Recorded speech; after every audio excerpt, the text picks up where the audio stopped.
Hello. I hope you guys are doing great. I just need to get a tool out and then I'll be right with you.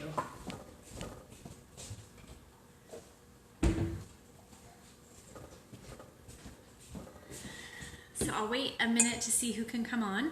Apologize for the wonky lighting. I didn't even think about the sun streaming in the kitchen window here, but I hope you guys will be able to see things okay. It might just be like a blinding sea of brightness here, but on the bright side, no pun intended, the sun is shining, so I'm so excited for that.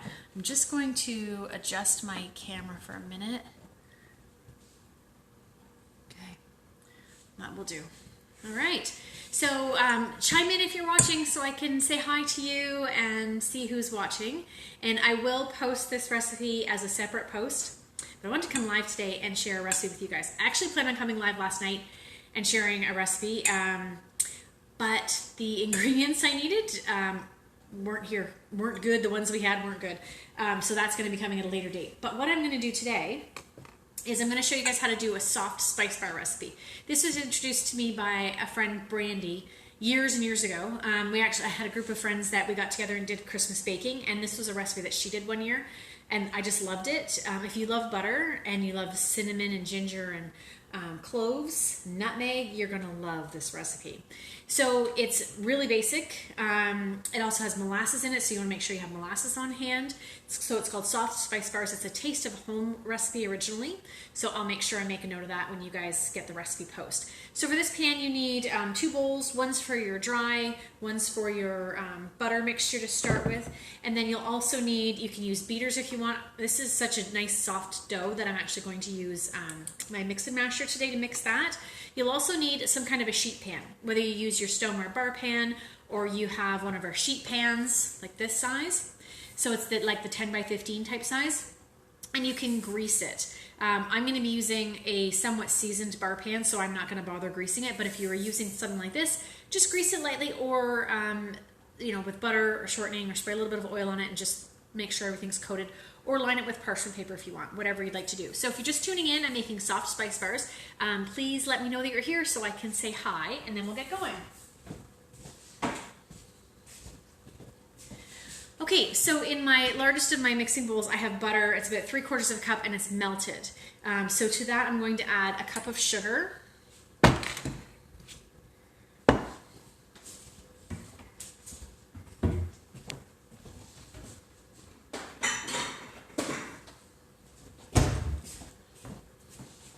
Just a bowl I will need later. So a cup of sugar. And then we also need 2 tablespoons of sugar, but that's going to be set aside because we actually roll the cookie balls in the sugar. No, sorry. I'll be all right. I was thinking of another recipe I was going to do. You actually sprinkle the sugar over the top of the bars. So I didn't actually need that bowl that I went and grabbed, but that's all right. Okay, so we have our cup of sugar in there. And to that, I'm also going to add a 1/4 cup of molasses. So I'm using my mini measure all cup, and I have a 1/4 cup mark. And you heard that saying about slower than molasses in January. Well, we'll see how slow molasses is in December.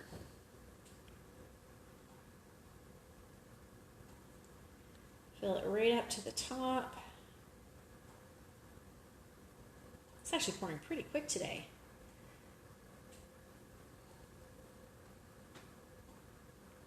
There we go. And of course, I'm going to shoot it into there. There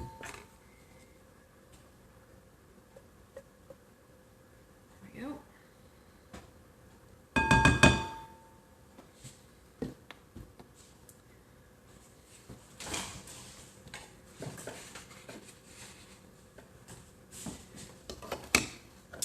All right, so now I'm going to just mix this together, just using, like I said, my mix and masher.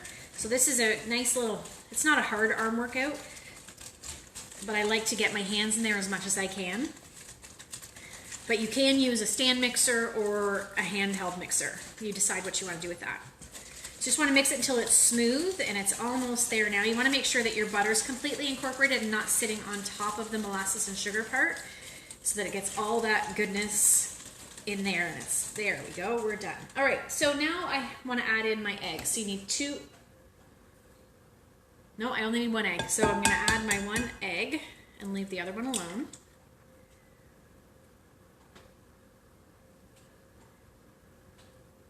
we go. And I want to beat that in until it's smooth. So you want your yolk and your white to be completely incorporated, because you don't want chunks of egg white sitting in your batter or as it's baking, because then that'll have it'll just look funny to do that. Okay, so now I have my dry ingredients here.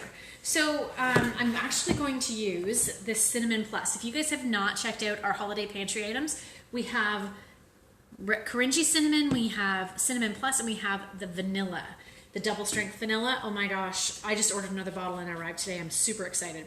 So the recipe calls for a teaspoon of cinnamon, a half a teaspoon of ground cloves, a half a teaspoon of ginger.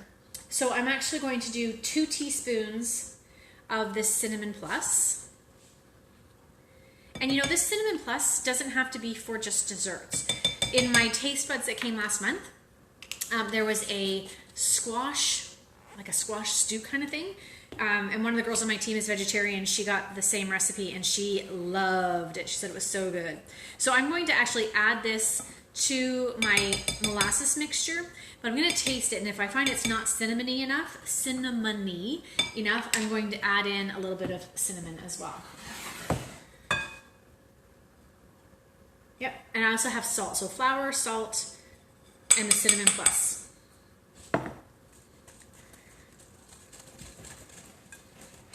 Who knew this masher was for more than just potatoes, eh? How many of you guys have used it for baking? Let me chime in below and let me know. And I like that I can take the back of the masher and kind of go in along the back of the bowl, like the inside of the bowl, and get that flour off there too. Now it's coming together nicely here.